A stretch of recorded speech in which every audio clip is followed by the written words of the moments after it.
Je crois que chacun voulait faire partie du projet. Et c'est parce qu'il voulait faire partie du projet qu'une équipe s'est constituée. Quand Daniel m'a demandé de lui écrire son spectacle, je cherchais Dieu, Daniel se cherchait, mon ciel était vide, sa vie était pleine. Alors que moi, je dois être quasiment le seul à m'appeler Daniel Milgram. Voilà. Pourquoi Dieu, Brando et moi? Parce que c'est un peu l'histoire de ma vie. À 12 ans, j'ai vu Brando dans Sur les quais et je n'ai cessé de le suivre à la trace, de film en film, à lire les interviews. Bref, il est devenu pour moi une espèce de modèle que je suivais. On s'est dit, il fera la synthèse parfaite entre Dieu, qui est une réponse sans question pour les croyants, et Daniel, qui est un ensemble de questions qui ne trouvent jamais leur réponse. C'est comme pour guider ton peuple. Pourquoi t'as pris Moïse comme star?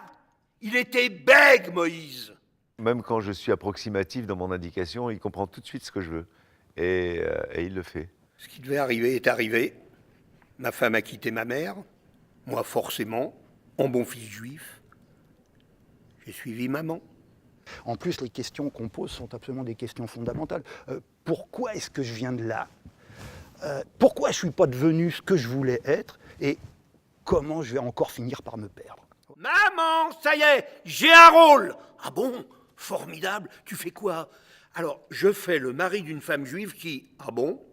Je croyais que tu avais du texte. Si vous venez chez nous, si vous nous aidez à le financer, et si vous ne faites pas partie des dictateurs, des imbéciles qui suivent les fanatiques, à ce moment-là, votre rire, votre dérision, votre esprit de rire avec le nôtre fera que ce rire deviendra payant. Deux ramoneurs juifs sortent d'une cheminée qu'ils viennent de ramoner. Ils se regardent. L'un est propre, l'autre est sale. Lequel va se laver en premier? Vous le saurez en venant voir Dieu, Brando et moi.